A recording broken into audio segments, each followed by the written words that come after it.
맙소사. 이건 불가능해요.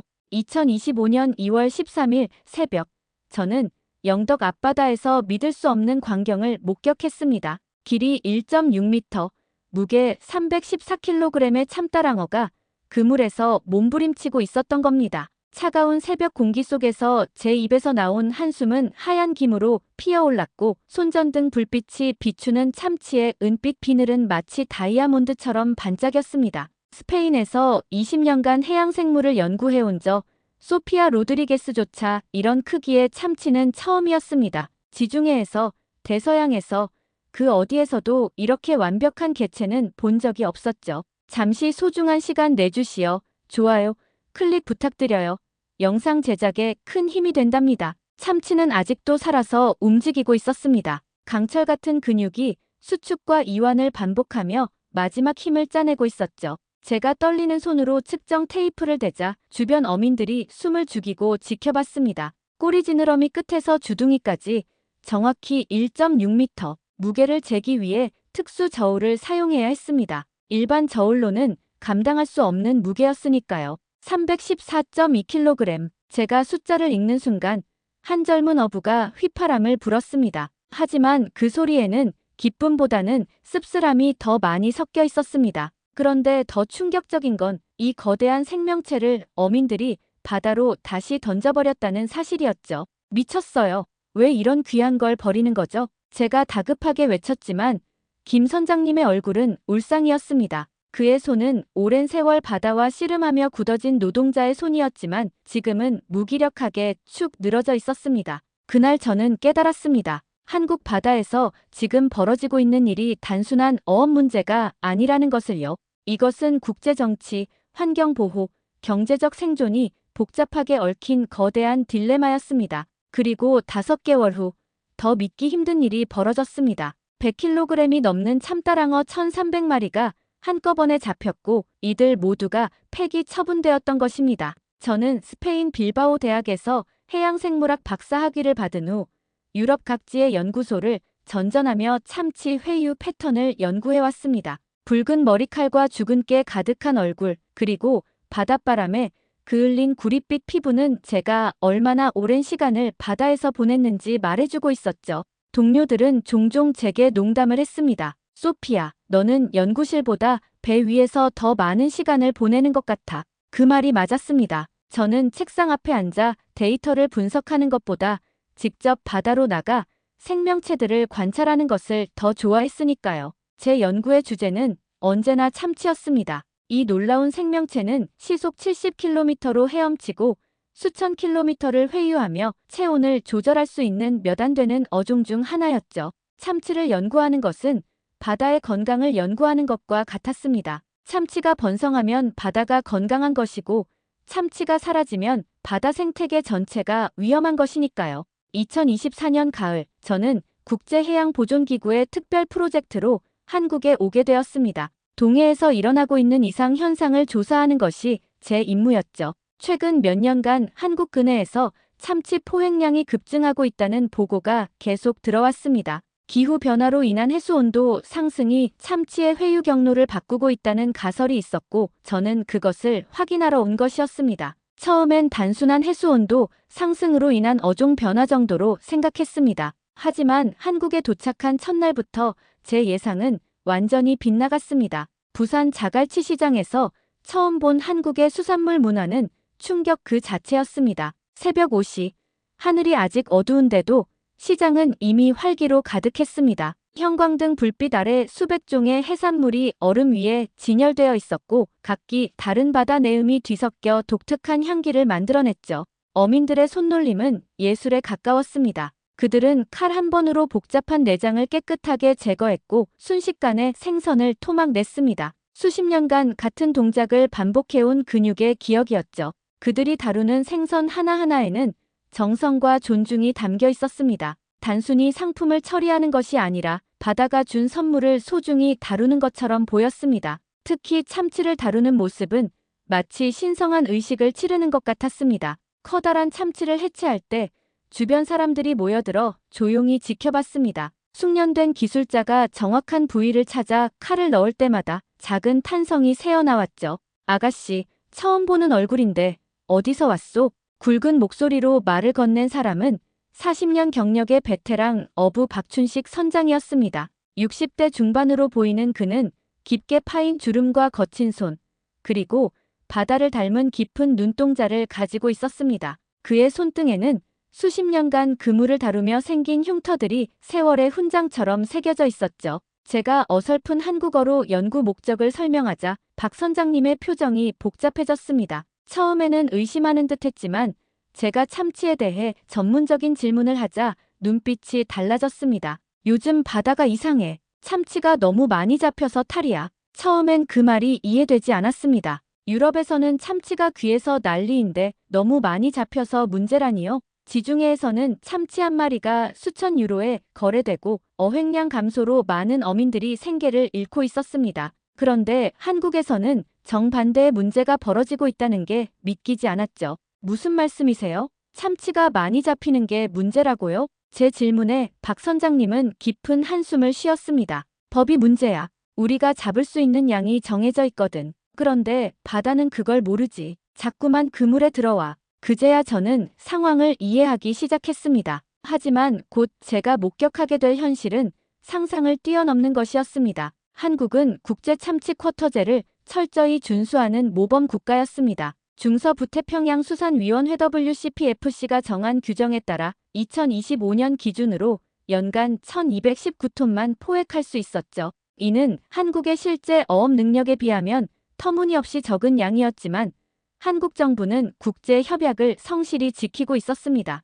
박 선장님이 자세히 설명해 주었습니다. 1219톤이라는 게 얼마나 적은 양인지 아시오? 우리 영덕 지역에만 어선이 100척이 넘는데 한 척당 12톤밖에 못 잡는 셈이지. 예전에는 한 달에 그것보다 많이 잡았어. 그는 낡은 수첩을 꺼내 보여주었습니다. 거기에는 지난 30년간의 어획량이 빼곡히 적혀 있었죠. 1990년대 중반까지만 해도 한 배가 시즌에 수십 톤을 잡았다는 기록이 있었습니다. 하지만 2000년대 들어 참치 자원이 감소하면서 국제 쿼터가 도입되었고 해마다 쿼터는 더 엄격해졌습니다. 이해는 해요. 참치를 보호해야 하니까. 우리도 손자들이 계속 고기를 잡으려면 바다를 지켜야 한다는 걸 알아요. 하지만 그는 말을 잇지 못했습니다. 원칙적으로는 옳지만 현실적으로는 너무나 고통스러운 상황이었던 것입니다. 제가 영덕에 도착한 것은 운명이었을지도 모릅니다. 지역수산연구소와 협력하기 위해 방문했던 날, 바로 그 314kg 괴물 참치가 잡혔으니까요.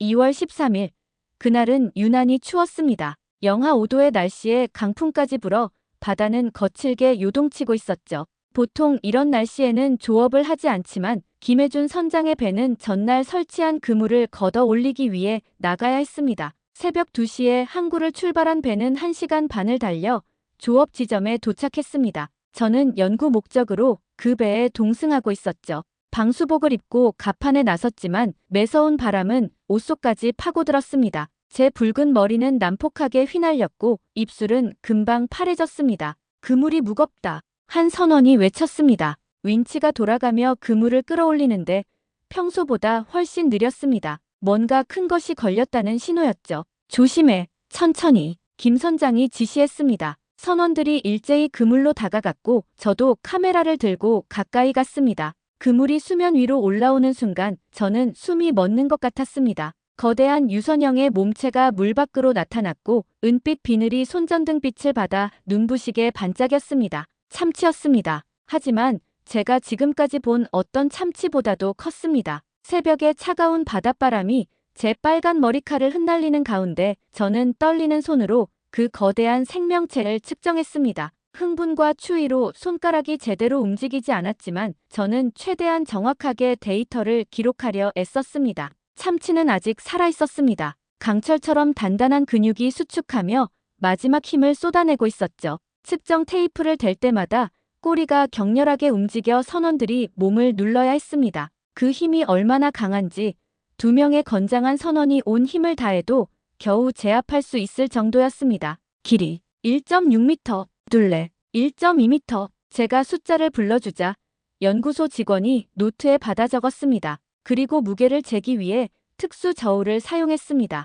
일반 저울로는 감당할 수 없는 무게였으니까요. 디지털 숫자가 깜빡이더니 멈췄습니다. 314.2kg. 그 순간 가판 위에 모든 사람이 침묵했습니다. 바람 소리와 파도 소리만이 들렸죠. 이것은 단순히 큰 참치가 아니었습니다. 이것은 기적이었습니다. 이건 최소 15년은 된 개체예요. 제가 흥분해서 외쳤습니다. 눈의 크기, 비늘의 패턴, 지느러미의 발달 정도를 보면 이 참치는 장수한 개체였습니다. 참따랑어는 보통 15년 정도 살며 10년이 넘어야 이런 크기로 자랄 수 있습니다. 이 개체는 아마도 2010년경에 태어나 동해의 풍부한 먹이를 먹으며 성장했을 것입니다. 이 정도 크기면 일본에서는 수억 원에 팔릴 거예요. 제가 계속 말했습니다. 실제로 2019년 도쿄 츠키지 시장에서 278kg짜리 참치가 3억 3천만 원에 낙찰된 적이 있었습니다. 이 개체는 그것보다 더 컸으니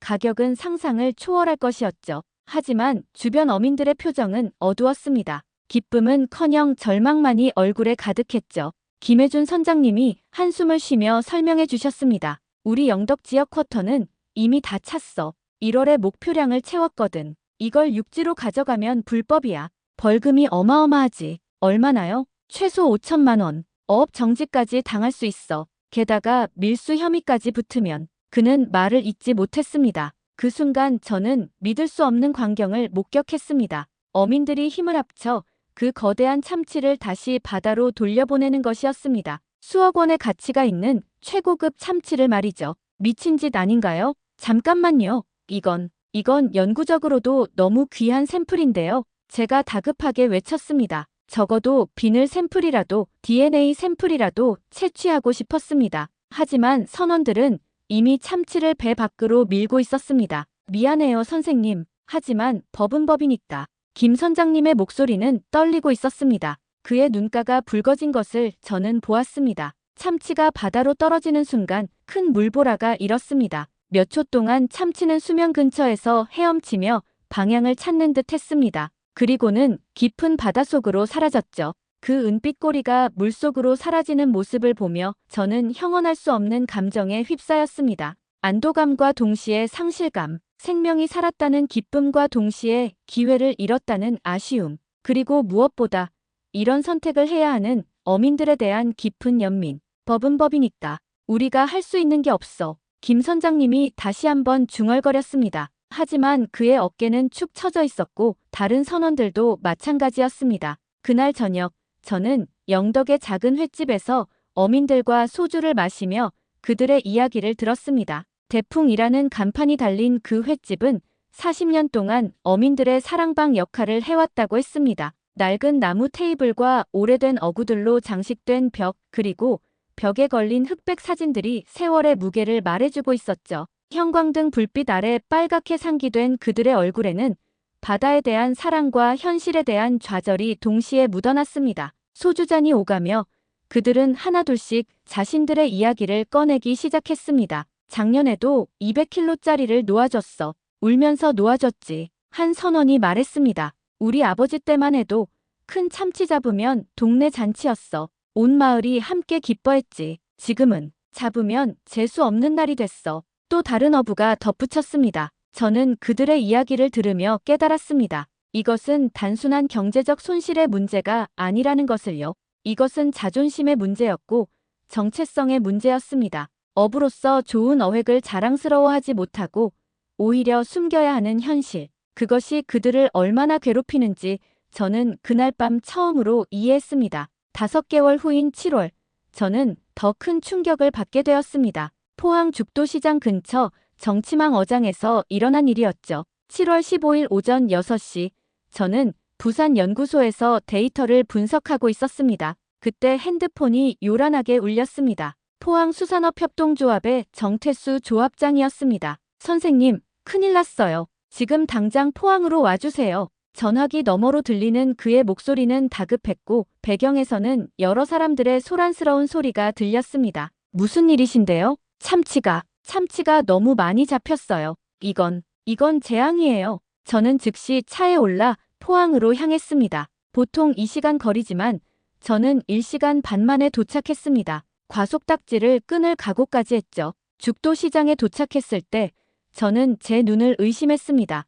항구에는 수십 명의 사람들이 모여 있었고 모두 같은 방향을 바라보고 있었습니다. 저는 사람들을 해치고 앞으로 나갔습니다. 바다 위에 떠 있는 정치망 안에는 셀 수 없을 만큼 많은 참다랑어가 가득했습니다. 아니, 가득하다는 표현도 부족했습니다. 참치들이 너무 많아서 서로 겹쳐져 있었고 일부는 그물 밖으로 뛰어오르려 애쓰고 있었습니다. 수면이 은빛 비늘로 뒤덮여 마치 움직이는 금속판 같았죠. 얼마나 되죠? 제가 떨리는 목소리로 물었습니다. 아직 정확히 세지 못했어요. 하지만 최소 1000마리는 넘을 거예요. 정 조합장이 대답했습니다. 그의 얼굴은 창백했고 이마에는 식은땀이 맺혀 있었습니다. 저는 즉시 카메라와 측정 장비를 꺼냈습니다. 배를 타고 그물 가까이 다가가 샘플 조사를 시작했죠. 무작위로 20마리를 선별해 측정한 결과 평균 무게가 110kg, 길이가 1.4m였습니다. 1300마리, 최소 1300마리는 됩니다. 제 목소리가 떨렸습니다. 각각 100kg이 넘는 대형 참치들이었죠. 계산기를 두드려 보니 총 무게는 약 143톤. 이론적으로 계산하면 시가로는 최소 50억 원, 최대 100억 원에 달하는 어획량이었습니다. 일본에 수출한다면 가격은 더 올라갈 것이었죠. 하지만 어민들의 얼굴에는 기쁨 대신 절망만 가득했습니다. 포항 지역의 연간 쿼터는 53톤. 이미 6월까지 48톤을 채웠고 7월 몫으로 5톤만 남아있는 상황이었습니다. 그런데 한 번에 143톤이 잡힌 것입니다. 전부 놔줘야 해. 전부. 정태수 어업조합장의 목소리에는 눈물이 섞여 있었습니다. 60년 평생 바다와 함께 살아온 그에게도 이런 일은 처음이었다고 했죠. 혹시 어떻게 해볼 방법이 없을까요? 젊은 어부 최진호 씨가 다급하게 물었습니다. 30대 초반의 그는 2년 전 아버지의 배를 물려받아 가족을 부양하고 있었습니다. 해양수산부에 긴급 쿼터 증량을 요청해 볼 수는 있어요. 하지만 정 조합장이 고개를 저었습니다. 시간이 없어. 참치는 스트레스를 받으면 금방 죽어. 이미 몇 마리가 죽어가고 있고 실제로 그물 안쪽을 자세히 보니 몇몇 참치가 움직임이 둔해지고 있었습니다. 정치망 안에 갇힌 채 며칠을 지내며 산소 부족과 스트레스로 약해진 것이었죠. 그럼 일부만이라도 살릴 수 없나요? 5톤만 육지로 올리고 나머지는 놓아주는 건 제가 제안했습니다. 그것도 생각했어요. 하지만 5톤이면 고작 45마리예요. 1300마리 중에서 45마리를 선별한다는 게, 게다가 선별하는 동안 나머지는 더 약해질 거고. 그는 말을 잇지 못했습니다. 저는 그들과 함께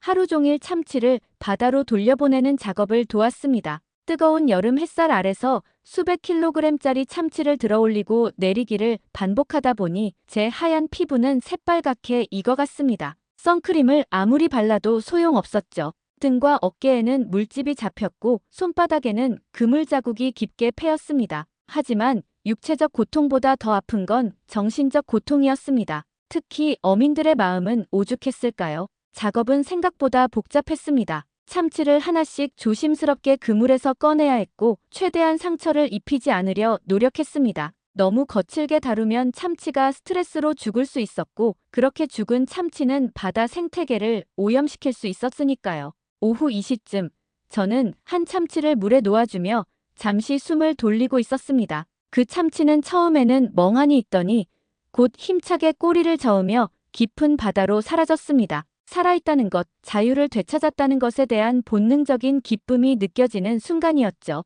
하지만 주변을 둘러보니 어민들의 표정은 하나같이 어두웠습니다. 기름값이랑 인건비만 2천만 원이 날아갔어. 최진호 씨가 씁쓸하게 말했습니다. 그는 아내와 두 아이를 부양하는 가장이었는데 이날의 손실로 몇 달간 허리띠를 졸라매야 한다고 했습니다. 정치망 설치하는 데만 3주가 걸렸어요. 자재비도 만만치 않고. 그런데 이런 결과라니. 또 다른 어부가 말했습니다. 우리가 뭘 잘못한 건가? 70대 노인 어부가 중얼거렸습니다. 바다가 준 선물을 받을 수도 없고 이게 무슨 어부 노릇인가? 그의 주름진 손이 떨리고 있었습니다. 작업이 끝난 것은 저녁 7시가 넘어서였습니다. 13시간 동안 쉬지 않고 일한 결과 1300마리의 참치를 모두 바다로 돌려보냈습니다. 일부는 작업 중에 죽었지만 대부분은 살아서 헤엄쳐 갔습니다. 항구로 돌아오는 배 위에서 모두가 침묵했습니다. 석양이 지는 바다는 아름다웠지만 그 누구도 그 아름다움을 즐길 여유가 없었습니다. 그날 저녁, 저는 숙소로 돌아와 샤워를 하며 울었습니다. 뜨거운 물이 화상 입은 피부를 자극했지만 그것보다 마음이 더 아팠습니다. 제가 무력하다는 것이, 이 선한 사람들을 도울 수 없다는 것이 너무나 괴로웠죠. 이런 안타까운 현실을 보면서도 저는 한국 참치 산업의 저력에 감탄하지 않을 수 없었습니다. 어떻게 이렇게 작은 나라가 세계 참치 시장에서 이런 위치를 차지할 수 있었을까? 그 답을 찾기 위해 저는 역사를 파고들기 시작했습니다. 저녁이면 저는 부산의 원양어업 역사박물관을 찾곤 했습니다. 해운대 근처에 위치한 그 박물관은 규모는 크지 않았지만 한국 참치 산업의 모든 것이 담겨 있었습니다. 입구에 들어서면 가장 먼저 보이는 것은 1957년의 흑백 사진이었습니다. 지나모라는 이름의 작은 배가 부산항을 떠나는 모습이었죠. 그곳에서 한국이 처음으로 인도양의 원양어선을 보냈다는 사실을 알게 되었습니다. 당시 사진 속 작은 배 한 척과 용감한 선원들의 모습은 제 마음을 뭉클하게 만들었습니다. 배의 길이는 불과 30m, 지금의 원양어선에 비하면 장난감 같은 크기였습니다. 그 작은 배를 타고 수천 킬로미터 떨어진 인도양까지 갔다는 것 자체가 기적이었죠. 박물관 큐레이터인 이정혜 박사님은 60대 중반의 여성으로 평생을 수산업 역사 연구에 바친 분이었습니다. 그녀가 제게 들려준 이야기는 더욱 놀라웠습니다. 1970년대 한국 선원들은 목숨을 걸고 태평양을 건넜어요. 냉동 기술도 장비도 부족했지만 오직 의지 하나로 버텼죠. 그녀는 저를 전시실 깊숙한 곳으로 안내했습니다. 그곳에는 당시 사용하던 어구들이 전시되어 있었습니다. 지금 보면 원시적이기 짝이 없는 도구들이었죠. 이 작사를 보세요. 손으로 직접 던지는 거예요. 100kg이 넘는 참치를 이걸로 잡았다니 상상이 가세요? 낡은 흑백 사진 속에서 젊은 한국 선원들이 거대한 참치를 들고 활짝 웃고 있었습니다. 그들의 얼굴은 고단했지만 눈빛에는 희망이 가득했죠. 그들은 20대, 많아야 30대 초반으로 보였습니다. 가난을 벗어나기 위해, 가족을 먹여 살리기 위해 목숨을 걸고 바다로 나간 젊은이들이었습니다. 이정희 박사님은 계속 설명했습니다. 당시 참치는 한국의 주요 외화 획득원이었어요. 1970년대 한국의 수출 품목을 보면 참치가 상위 10위 안에 들었죠. 가난한 나라가 선진국 대열에 합류할 수 있었던 숨은 공신이에요. 전시실 한쪽에는 당시의 통계 자료가 걸려 있었습니다. 1975년 한국의 원양어업 수출액은 1억 달러를 넘었다고 했습니다. 지금 가치로는 수십억 달러에 해당하는 금액이었죠. 하지만 대가도 컸어요. 이 박사님의 목소리가 낮아졌습니다. 1960년대부터 1980년대까지 원양어업으로 목숨을 잃은 선원이 수백 명에 달해요. 폭풍, 사고, 질병. 그들은 진정한 개척자였죠. 한쪽 벽면에는 희생자들의 이름이 새겨진 추모비가 있었습니다. 저는 그 앞에 서서 잠시 묵념을 올렸습니다. 그들의 희생 위에 지금의 한국 참치 산업이 있다는 것을 생각하니 숙연해졌습니다. 저는 창원에 있는 동원산업 참치 공장을 방문할 기회를 얻었습니다. 1982년 한국 최초의 참치 통조림이 탄생한 역사적인 장소였죠. 창원에 도착한 것은 이른 아침이었습니다. 공장 건물은 예상보다 훨씬 컸습니다. 축구장 10개를 합친 것보다 큰 규모였죠. 하루에 수십 톤의 참치를 처리한다는 말이 실감났습니다. 공장 입구에 걸린 김재철 창업주의 사진 아래에는 이런 문구가 적혀 있었습니다. 바다의 단백질을 국민의 식탁으로. 간단하지만 힘있는 문구였습니다. 그 아래에는 1982년 첫 생산 라인이 가동되던 날의 사진이 있었죠. 젊은 김재철 회장이 직원들과 함께 첫 번째 참치캔을 들고 있는 모습이었습니다. 안내를 맡은 김수진 부장님은 50대 초반의 여성으로 이 공장에서 25년을 일한 베테랑이었습니다. 그녀는 자부심 가득한 목소리로 설명했습니다. 처음엔 아무도 생선 통조림을 먹으려 하지 않았어요. 한국 사람들은 신선한 생선에 익숙했으니까요. 통조림은 가난한 사람들이나 먹는 음식이라는 편견도 있었고요. 우리는 생산 라인을 따라 걸었습니다. 공장 내부는 놀랍도록 깨끗했습니다. 하얀 타일로 마감된 벽과 바닥, 밝은 조명, 그리고 어디서도 비린내가 나지 않았습니다. 위생이 생명이에요. 식품을 다루는 곳이니까요. 하루에 3번 완전 소독을 하고 모든 직원은 에어 샤워를 거쳐야 작업장에 들어갈 수 있어요. 첫 번째 구역은 원료 처리실이었습니다. 거대한 냉동 참치들이 컨베이어 벨트 위를 지나가고 있었죠. 각각 50kg에서 200kg까지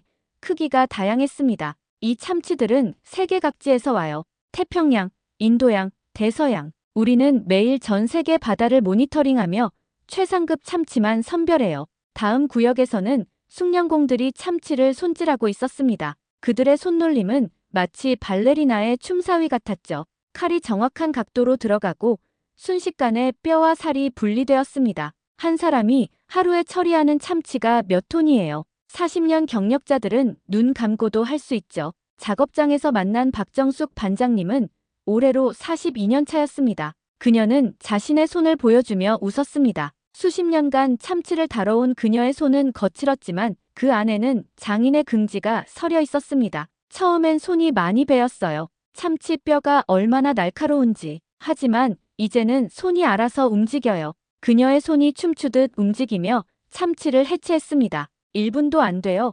50kg짜리 참치 한 마리가 깨끗하게 처리되었죠. 우리가 하는 일은 단순히 참치를 자르는 게 아니에요. 바다의 선물을 사람들에게 전달하는 거죠. 그래서 한 조각 한 조각이 소중해요. 다음 구역은 조리실이었습니다. 거대한 스팀 오븐에서 참치가 익어가고 있었습니다. 온도, 시간, 압력이 모두 정밀하게 제어되고 있었죠. 참치는 너무 익으면 퍽퍽해지고 덜 익으면 비린내가 나요. 우리는 40년간의 노하우로 최적의 조리법을 개발했어요. 김 부장님이 설명했습니다. 조리된 참치는 다시 한번 검수를 거쳐 캔에 담겼습니다. 자동화 기계가 정확한 양을 계량해 캔에 넣고 양념을 첨가했습니다. 그리고 진공 밀봉, 살균 처리를 거쳐 최종 제품이 되었죠. 하루에 100만 개의 캔을 생산해요. 이 중 60%는 수출되고 40%는 국내에서 소비돼요. 공장 마지막 구역에는 품질 관리실이 있었습니다.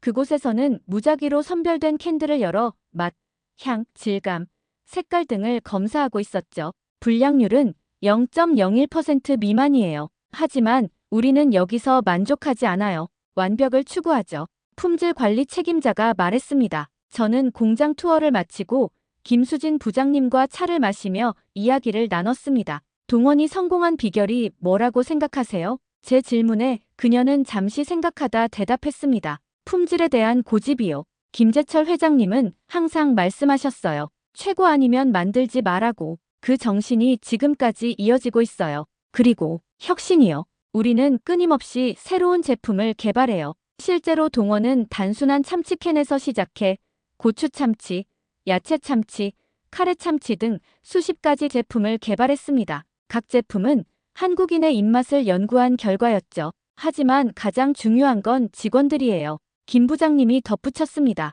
여기서 일하는 사람들은 단순히 월급을 받기 위해 일하지 않아요. 자부심을 가지고 일해요. 우리가 만드는 제품이 세계 사람들의 식탁에 오른다는 것, 그것이 우리의 동력이죠. 제가 한국 참치 산업의 진정한 혁신을 깨달은 건 우연한 계기였습니다. 어느 날 저녁 연구소 동료들과 회식을 하던 중 막내 연구원 김민지 씨가 휴대폰을 보여주며 흥분했습니다. 민지는 20대 후반의 활발한 성격으로 최신 트렌드에 밝았죠. 선배, 이거 보세요. 카디비가 우리 고추 참치 먹는데요. 화면 속에서 미국의 유명 래퍼 카디비가 고추 참치를 김에 싸서 먹으며 감탄하고 있었습니다. 그녀의 표정은 진심으로 놀란 것처럼 보였죠. 코리언즈 아 크레이지. This combination is perfect. Why nobody told me about this before? 카디비가 영어로 외쳤습니다. 그녀는 고추 참치를 밥 위에 올리고 김으로 싸서 먹으며 계속 감탄사를 연발했습니다.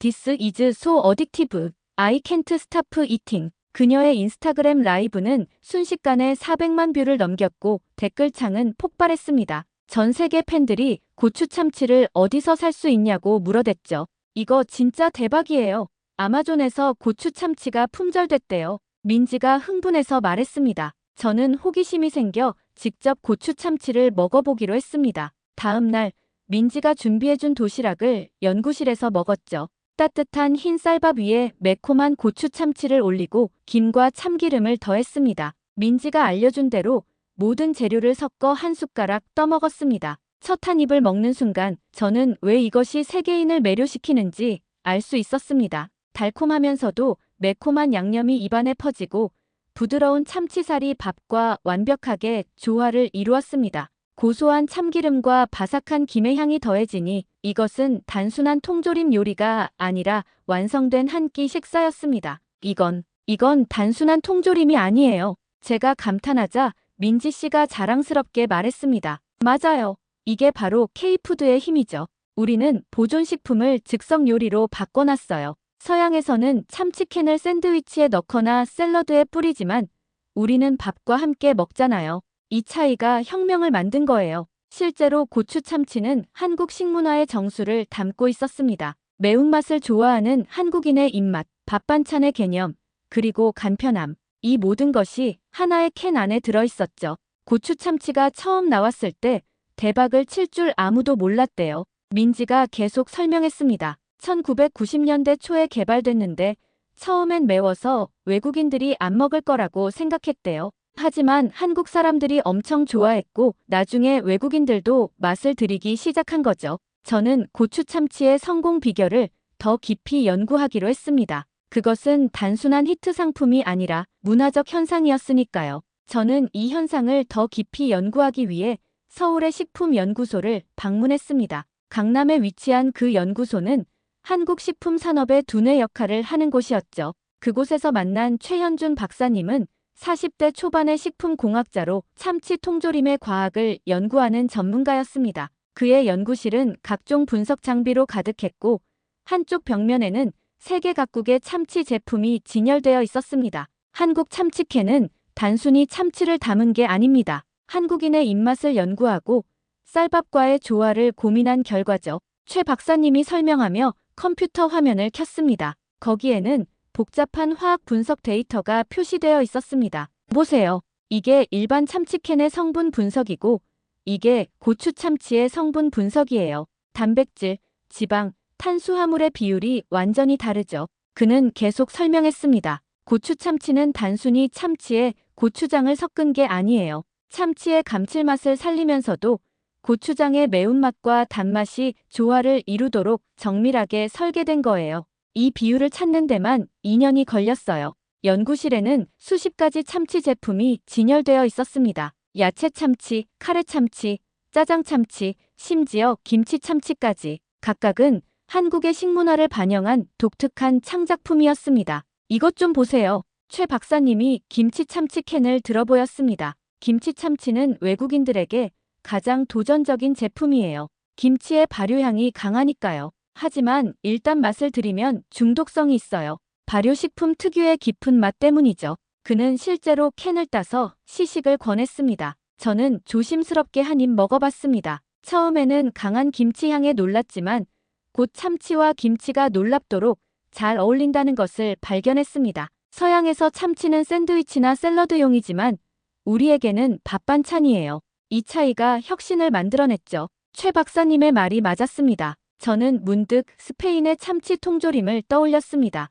올리브 오일에 담긴 심플한 맛. 그것도 나름의 매력이 있지만 한국처럼 다양한 변주는 상상도 못했죠. 한국 참치 통조림의 성공은 단순히 맛 때문만이 아니에요. 최 박사님이 계속 설명했습니다. 편의성도 중요해요. 한국 사람들은 바쁘잖아요. 빨리 준비할 수 있으면서도 영양가 있고 맛있는 식사. 참치캔이 그 모든 조건을 충족시킨 거죠. 그는 통계 자료를 보여주었습니다. 한국의 1인 가구 비율이 30%를 넘었어요. 이들에게 참치캔은 완벽한 식사 솔루션이죠. 5분 만에 한 끼를 해결할 수 있으니까요. 실제로 편의점에 가보면 참치 관련 제품이 한 코너를 가득 채우고 있었습니다. 참치김밥, 참치 삼각김밥, 참치 마요 주먹밥. 참치는 한국인의 일상에 깊숙이 파고들어 있었습니다. 그리고 가격도 중요해요. 최 박사님이 덧붙였습니다. 한 캔에 2,000원 정도면 단백질 20g을 섭취할 수 있어요. 이건 엄청나게 효율적인 영양 공급원이죠. 닭가슴살이나 두부보다 저렴하면서도 맛있으니까요.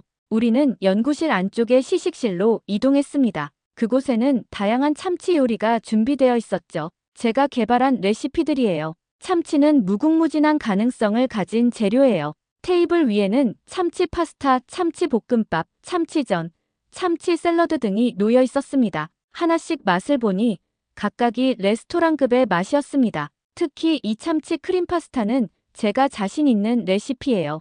고추 참치를 사용했는데 매운맛이 크림의 고소함과 환상적으로 어울려요. 실제로 먹어보니 정말 놀라웠습니다. 캔 참치로 이런 수준의 요리가 가능하다니. 한국 참치 산업의 미래는 밝아요. 최 박사님이 자신있게 말했습니다. 우리는 이제 단순히 참치를 파는 게 아니라 라이프 스타일을 파는 거예요. 간편하고 맛있고 건강한 식사. K푸드의 다음 물결이 될 거예요. 연구를 계속하던 중 저는 놀라운 사실을 발견했습니다. 한국 근해에서 잡히는 참치의 품질이 세계 최고 수준이라는 것이었죠. 이를 확인하기 위해 저는 다시 영덕으로 향했습니다. 이번에는 해양 샘플링 장비를 가득 싣고 갔죠. 저는 영덕 앞바다의 해수, 플랑크톤, 그리고 참치 샘플을 채취해 정밀 분석을 하기로 했습니다. 영덕 강구항에 놓인 어부 김상철 할아버지가 제게 들려준 이야기는 흥미로웠습니다. 80대 중반의 그는 평생을 이 바다에서 살았고 바다의 모든 것을 알고 있었습니다. 우리 바다는 특별해. 차가운 해류와 따뜻한 해류가 만나는 곳이라 플랑크톤이 풍부하지. 참치들이 여기서 살이 오르는 거야. 그는 바다를 바라보며 말했습니다. 그의 눈은 비록 나이가 들어 흐릿했지만 바다를 볼 때만큼은 젊은이처럼 빛났습니다. 내가 젊었을 때만 해도 이 바다는 황금어장이었어. 참치뿐만 아니라 대구, 방어, 오징어, 뭐든지 잡혔지. 하지만 1980년대부터 어획량이 줄기 시작했어. 너무 많이 잡았거든. 그는 깊은 한숨을 쉬었습니다. 그래서 우리가 자제를 했어. 쿼터가 도입되기 훨씬 전부터 말이야. 작은 고기는 놓아주고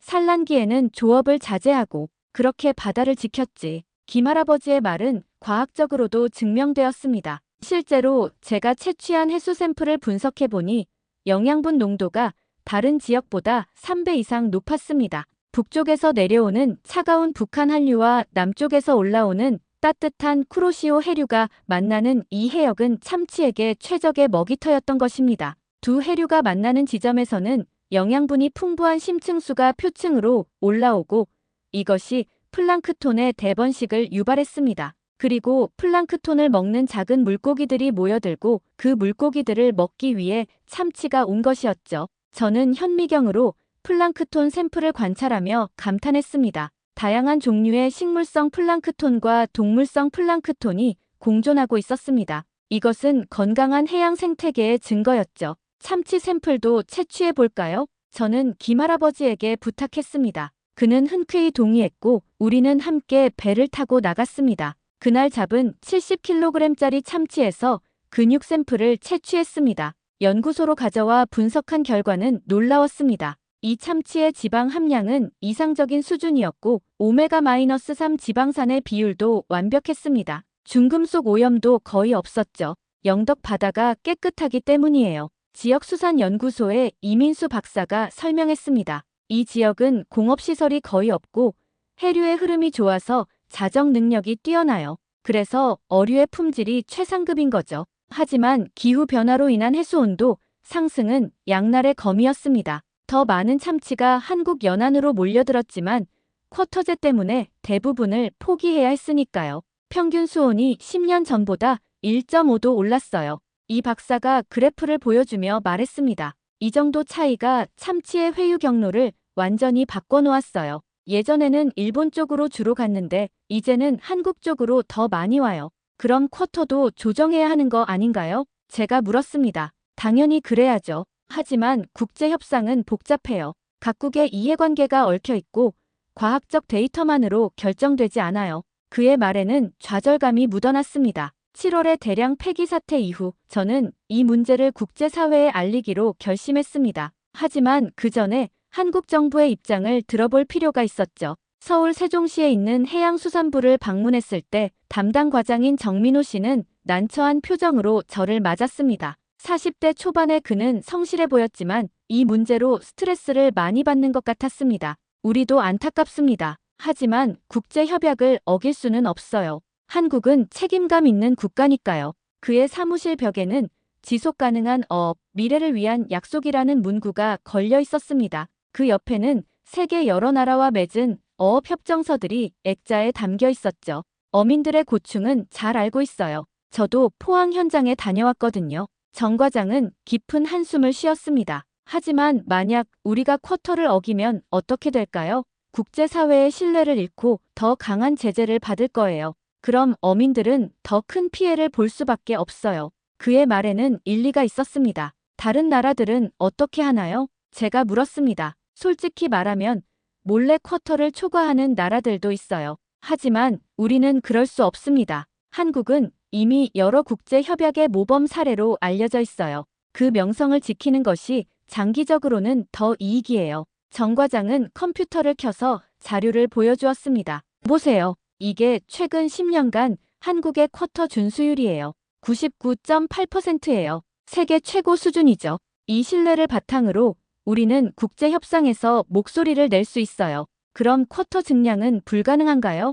불가능하지는 않아요. 하지만 시간이 걸리죠. 과학적 데이터를 축적해서 참치 자원이 회복됐다는 것을 증명해야 해요. 그리고 다른 회원국들을 설득해야 하고요. 그는 또 다른 자료를 보여주었습니다. 다행히 최근 데이터를 보면 태평양 참따랑어 자원이 회복되고 있어요. 10년 전보다 40% 증가했죠. 이것을 근거로 우리는 2026년 회의에서 쿼터 증량을 요청할 계획이에요. 얼마나 증량을 요청할 건가요? 현재 1219톤에서 2000톤 정도로요. 하지만 승인될지는 장담 못해요. 정 과장의 표정이 어두워졌습니다. 일본이 반대할 가능성이 높거든요. 그들도 쿼터를 늘리고 싶어 하니까. 결국 파이를 나누는 싸움이에요. 저는 이 문제의 복잡성을 점점 더 깊이 이해하게 되었습니다. 이것은 단순히 물고기를 잡는 문제가 아니었습니다. 국제 정치, 경제, 환경, 그리고 인간의 생존이 모두 얽힌 문제였죠.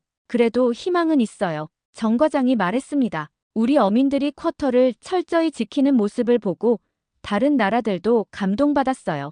특히 포항의 1300마리 방류 사건은 국제 언론에도 보도됐어요. 리스판서벌 피싱의 모범 사례로요. 그는 외신 기사들을 보여주었습니다. CNN, BBC, 뉴욕타임스 모두 한국 어민들의 선택을 긍정적으로 보도하고 있었습니다. 이런 평판이 쌓이면 결국 우리에게 유리하게 작용할 거예요. 장기적으로 보면 말이죠. 정 과장의 말이 맞았습니다. 한국이 수십 년간 쌓아온 국제적 신뢰는 단기적 이익과 바꿀 수 없는 가치였으니까요. 그러나 한국 어민들은 포기하지 않았습니다. 그들은 새로운 방법을 모색하기 시작했죠. 포항의 젊은 어부 김태양 씨는 참치 관광 사업을 시작했습니다. 30살의 그는 대학에서 관광학을 전공했고 부산에서 직장 생활을 하다가 아버지의 배를 물려받기 위해 고향으로 돌아왔습니다. 처음에는 고기잡이만 할 생각이었어요. 하지만 쿼터 때문에 수익을 내기 힘들더라고요. 그래서 다른 방법을 생각한 거죠.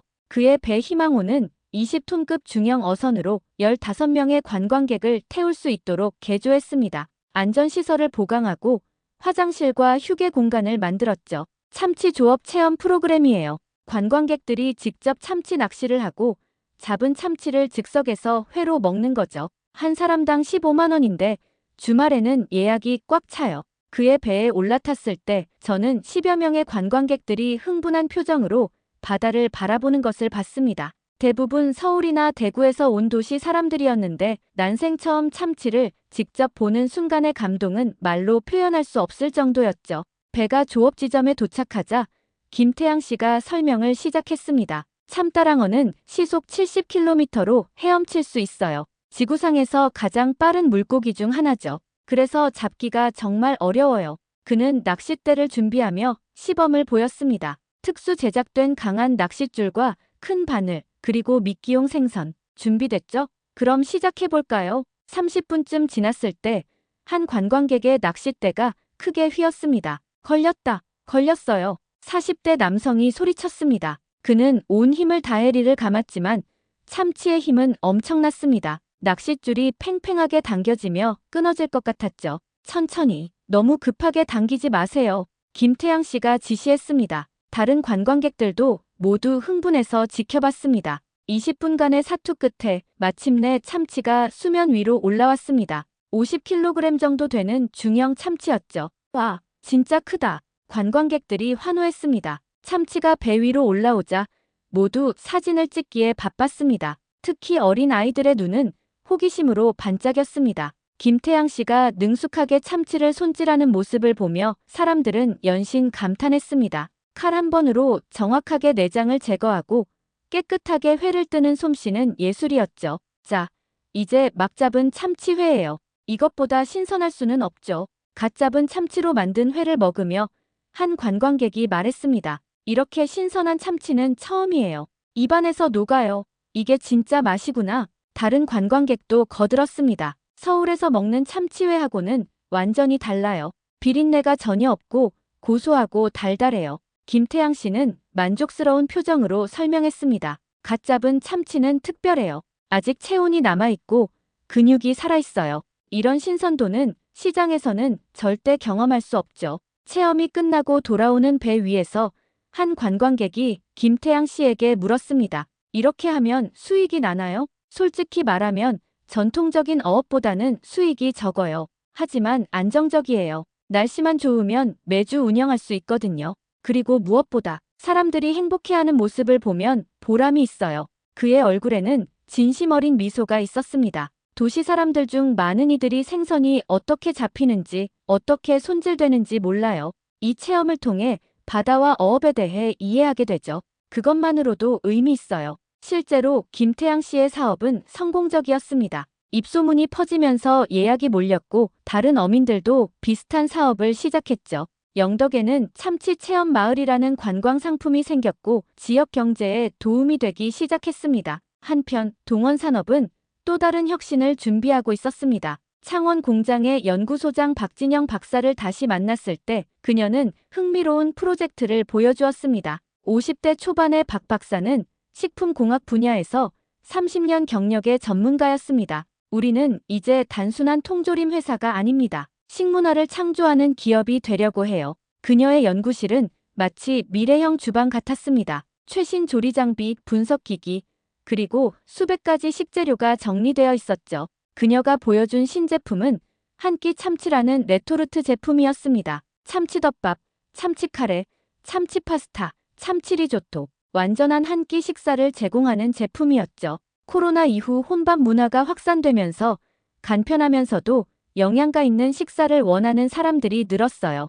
특히 1인 가구와 직장인들이 타깃이에요. 그녀는 제품 하나를 전자레인지에 데웠습니다. 3분 후 김이 모락모락 나는 참치덮밥이 완성되었습니다. 시식을 해보니 맛은 레스토랑 수준이었습니다. 참치는 부드러웠고 양념은 적절했으며 밥의 식감도 좋았습니다. 특히 참치김치찌개는 한국의 맛을 완벽하게 재현했죠. 어떻게 이런 맛을 낼 수 있죠? 레토르트 제품인데도 제가 감탄하자 박 박사가 설명했습니다. 비결은 급속 냉동 기술과 진공 포장이에요. 조리 직후 급속 냉동에서 신선도를 유지하고 진공 포장으로 산화를 방지해요. 그리고 가열 시 최적의 온도와 시간을 연구해서 레스토랑 수준의 맛을 재현한 거죠. 그녀는 계속 설명했습니다. 이 제품 개발에 3년이 걸렸어요. 수백 번의 시행착오를 거쳐 완성한 거죠. 특히 참치의 식감을 유지하는 게 가장 어려웠어요.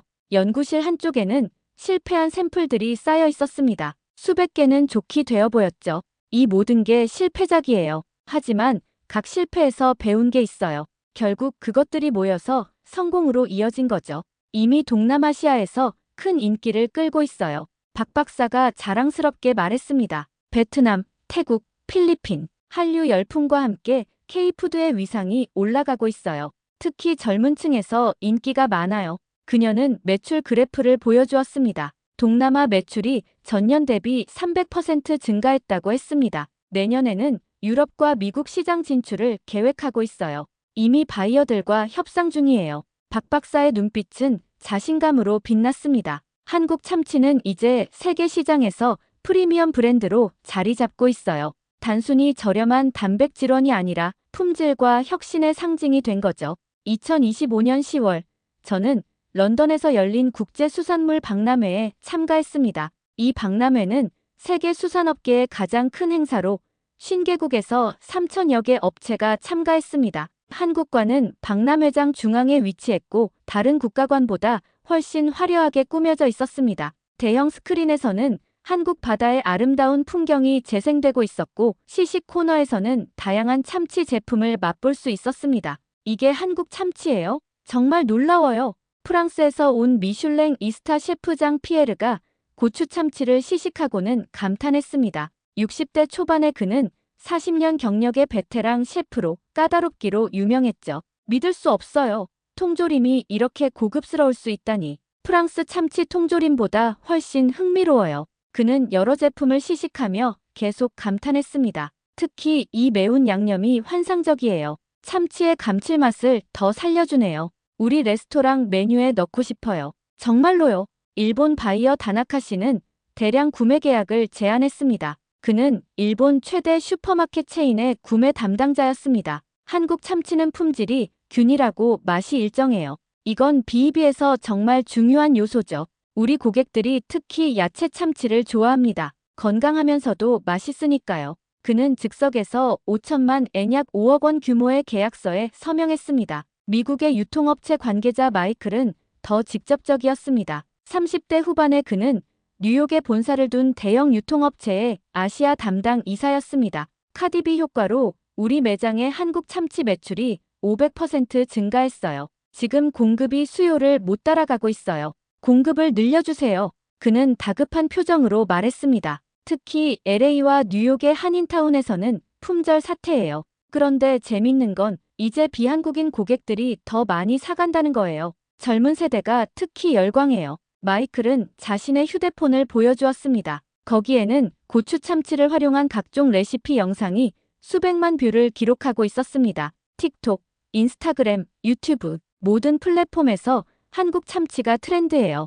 코리안 투너 챌린지라고 들어보셨어요? 젊은이들이 고추 참치로 다양한 요리를 만들어 공유하는 거예요. 실제로 영상들을 보니 놀라웠습니다. 고추 참치 타코, 고추 참치 피자, 고추 참치 나초. 전 세계 젊은이들이 한국 참치를 자신들의 문화와 융합시키고 있었습니다. 독일 바이어 슈미트 씨도 관심을 보였습니다. 독일에서는 건강식품으로 인기가 높아요. 고단백, 저칼로리, 오메가-3 풍부, 피트니스 인구가 많이 찾아요. 영국의 유명 푸드 블로거 제임스는 라이브 방송을 하며 한국 참치를 소개하고 있었습니다. 여러분, 이거 정말 혁명적이에요. 5분 만에 완벽한 한 끼를 만들 수 있어요. 게다가 맛도 환상적이고요. 그의 방송을 보던 수만 명의 시청자들이 실시간으로 댓글을 달았습니다. 어디서 살 수 있어요? 아마존에 있나요?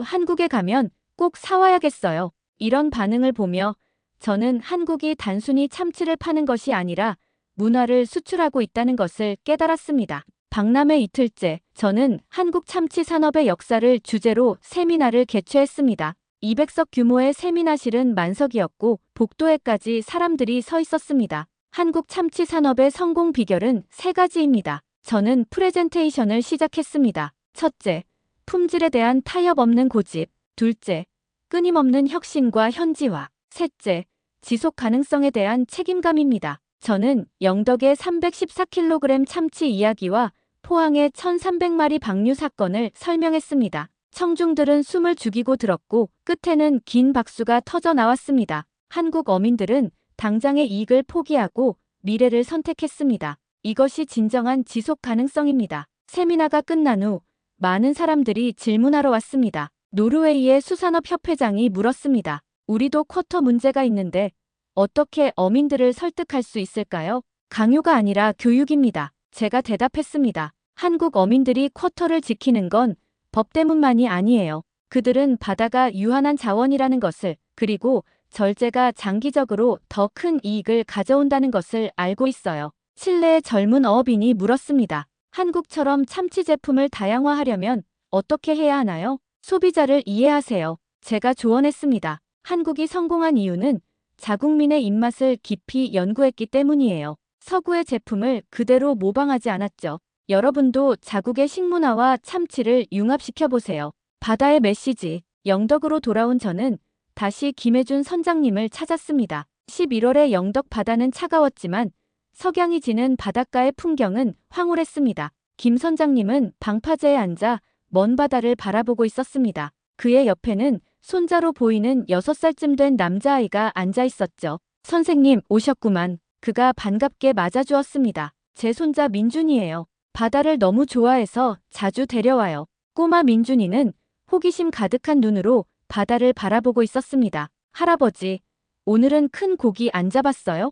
오늘은 쉬는 날이야. 바다도 쉬어야 하거든. 김 선장님이 손자의 머리를 쓰다듬으며 말했습니다. 우리는 나란히 앉아 석양을 바라봤습니다. 하늘은 주황색과 보라색으로 물들어 있었고 바다는 금빛으로 반짝였습니다. 선생님, 런던 박람회 이야기 들었어요. 우리 참치가 세계적으로 인정받았다면서요? 네, 정말 대단했어요. 모두가 한국 참치를 찾더라고요. 제가 대답했습니다. 김 선장님은 만족스러운 미소를 지었습니다. 그래도 우리는 변하지 않을 거예요. 쿼터는 계속 지킬 거고 바다는 계속 존중할 거예요. 그는 손자를 바라보며 말했습니다. 이 아이가 커서도 이 바다에서 참치를 잡을 수 있기를 바라요. 그러려면 우리가 바다를 잘 지켜야죠. 할아버지, 저도 커서 어부가 될래요. 민준이가 천진난만하게 말했습니다. 그래, 그럼 할아버지가 많은 걸 가르쳐줘야겠구나. 바다를 사랑하는 법, 바다를 존중하는 법. 김 선장님의 목소리는 따뜻했습니다. 바다는 우리에게 많은 것을 주지만 동시에 절제를 가르쳐요. 욕심내면 모두를 잃게 되죠. 그의 주름진 얼굴에 노을이 비치며 황금빛으로 물들었습니다. 선생님도 이제 아시겠지만 우리가 쿼터를 지키는 건 단순히 법 때문이 아니에요. 우리 후손들도 이 바다에서 참치를 잡을 수 있게 하려는 거죠. 그 순간 저는 한국 어민들의 진정한 위대함을 봤습니다. 당장의 이익을 포기하더라도 미래를 위해 바다를 지키려는 그들의 정신 말입니다. 저기 봐요. 김 선장님이 바다를 가리켰습니다. 멀리서 돌고래떼가 뛰어오르고 있었습니다. 돌고래가 돌아왔어요. 10년 전에는 거의 볼 수 없었는데 바다가 회복되고 있다는 증거죠. 실제로 최근 연구에 따르면 동해의 해양 생태계가 점진적으로 회복되고 있다고 했습니다. 어획량 감소와 쿼터 준수의 결과였죠. 바다는 거짓말을 하지 않아요. 김 선장님이 말했습니다. 우리가 바다를 아끼면 바다도 우리를 아껴줘요. 그게 바다의 법칙이에요. 해가 완전히 지고 어둠이 내렸습니다. 하지만 등대의 불빛이 바다를 비추고 있었고 별들이 하나둘 나타나기 시작했습니다. 선생님, 유럽에 돌아가시면 사람들에게 전해주세요. 김 선장님이 말했습니다. 한국 어민들은 바다를 사랑한다고. 그리고 그 사랑이 결국 세계 최고의 참치를 만들어낸다고요. 저는 고개를 끄덕였습니다. 그의 말이 진심이라는 것을, 그리고 그것이 한국 참치 산업의 진정한 비밀이라는 것을 알았으니까요. 2025년 11월 현재 저는 이 보고서를 마무리하며 확신합니다. 한국의 참치 산업은 단순한 성공 스토리가 아니라 인류의 미래를 위한 교훈이라고요. 1957년 작은 배 한 척으로 시작한 도전은 이제 세계가 인정하는 산업이 되었습니다. 당시 30m짜리 배를 타고 인도양으로 나섰던 용감한 선원들은 상상도 못했을 것입니다. 70년 후 그들의 후손들이 세계 참치 시장을 선도하게 될 줄은. 1982년 첫 통조림은 이제 연간 60억 개를 넘어 세계인의 식탁에 오르고 있죠. 처음에는 아무도 먹으려 하지 않았던 그 통조림이 이제는 프랑스 미슐랭 셰프도 인정하는 프리미엄 제품이 된 것입니다. 저는 지난 1년간의 데이터를 정리하며 놀라운 사실들을 발견했습니다. 한국 참치 제품의 수출액은 2024년 대비 45% 증가했습니다. 특히 고추 참치는 전년 대비 230% 증가하며 폭발적인 성장을 기록했죠. 더 놀라운 것은 소비자 만족도였습니다. 국제 소비자 조사에서 한국 참치 제품은 10점 만점에 평균 8.7점을 받았습니다. 일본 제품 8.2점과 유럽 제품 7.9점을 앞선 것이었죠. 무엇보다 놀라운 것은 한국인들의 창의성입니다. 그들은 서구의 참치 통조림을 그대로 모방하지 않았습니다. 대신 자신들의 식문화와 결합시켜 완전히 새로운 제품을 만들어냈죠. 제가 분석한 바로는 한국 참치 산업의 성공 요인은 다음과 같습니다. 첫째, 품질 관리의 완벽함. 원료 선별부터 최종 제품까지 모든 단계에서 타협 없는 품질 관리가 이루어집니다. 동원 공장에서 본 것처럼 불량률 0.01%를 유지하는 시스템은 아무나 만들 수 없습니다. 둘째, 현지화 전략. 한국은 자국민의 입맛을 정확히 이해하고 그에 맞는 제품을 개발했습니다. 고추 참치, 김치 참치, 카레 참치. 이 모든 제품은 한국인의 식문화를 반영한 것입니다. 셋째, 지속 가능성에 대한 책임감. 314kg 참치를 놓아주고 1300마리를 바다로 돌려보낸 것은 단순한 법 준수가 아닙니다. 그것은 미래 세대를 위한 투자입니다. 넷째, 끊임없는 혁신. 통조림에서 레토르트로, 그리고 완전 식사 솔루션으로 한국 기업들은 계속해서 진화하고 있습니다. 다섯째, 문화적 가치의 창출. 한국은 단순히 제품을 파는 것이 아니라 라이프 스타일을 파는 것입니다. 고추 참치가 전 세계적 트렌드가 된 것은 그 증거입니다. 고추 참치가 세계적 히트를 친 것은 우연이 아닙니다. 수십 년간 쌓아온 기술력, 품질에 대한 고집, 그리고 끊임없는 혁신의 결과입니다. 저는 런던 박람회에서 만난 한 프랑스 셰프의 말이 기억납니다. 한국 참치는 단순한 식재료가 아니에요. 그것은 철학이에요. 품질, 혁신, 지속 가능성, 모든 가치가 하나의 작은 캔 안에 담겨 있죠. 그의 말이 정확했습니다. 한국 참치는 제품 그 이상의 의미를 가지고 있었습니다. 마지막으로 저는 부산의 국립해양박물관을 다시 찾았습니다. 이번에는 특별한 이유가 있었죠. 박물관에서 한국 참치 산업 70년이라는 특별 전시회가 열리고 있었기 때문입니다. 전시회는 1957년 첫 원양 어선부터 2025년 현재까지의 역사를 총망라하고 있었습니다. 낡은 흑백 사진에서 시작해 최신 자동화 공장의 영상까지 70년의 여정이 한눈에 보였습니다. 전시장 입구에는 김재철 동원 창업주의 말이 새겨져 있었습니다. 바다는 우리의 미래다. 바다를 사랑하고 바다를 지키고 바다와 함께 성장하라. 저는 천천히 전시장을 둘러봤습니다. 각 시대마다 어민들의 사진이 있었고 그들의 이야기가 적혀 있었습니다. 1960년대에 목숨을 걸고 태평양을 건넌 선원들, 1980년대에 첫 통조림을 만든 공장 노동자들, 2000년대에 새로운 제품을 개발한 연구원들. 한쪽 벽면에는 영덕의 314kg 참치 이야기와 포항의 1300마리 방류 사건이 대형 패널로 전시되어 있었습니다. 책임감 있는 어업의 표본이라는 제목이 붙어 있었죠. 그곳에서 미래관이라는 새로운 전시실을 발견했습니다. 2050년의 바다라는 주제로 꾸며진 이 공간에서 저는 한국이 꿈꾸는 미래를 봤습니다. 지속 가능한 어업, 첨단 양식 기술, 그리고 바다와 인간의 공존. 홀로그램 디스플레이에서는 미래의 어업 기술이 시연되고 있었습니다. AI가 어획량을 예측하고 드론이 바다를 모니터링하고 로봇이 참치를 분류하는 모습이었죠. 하지만 그 모든 기술의 중심에는 여전히 인간이 있었습니다. 바다를 사랑하고 존중하는 어민들의 모습이었습니다. 전시실 한쪽에는 어린이들이 그린 그림이 걸려 있었습니다. 내가 꿈꾸는 바다라는 주제였죠. 파란 바다를 자유롭게 헤엄치는 참치들, 그리고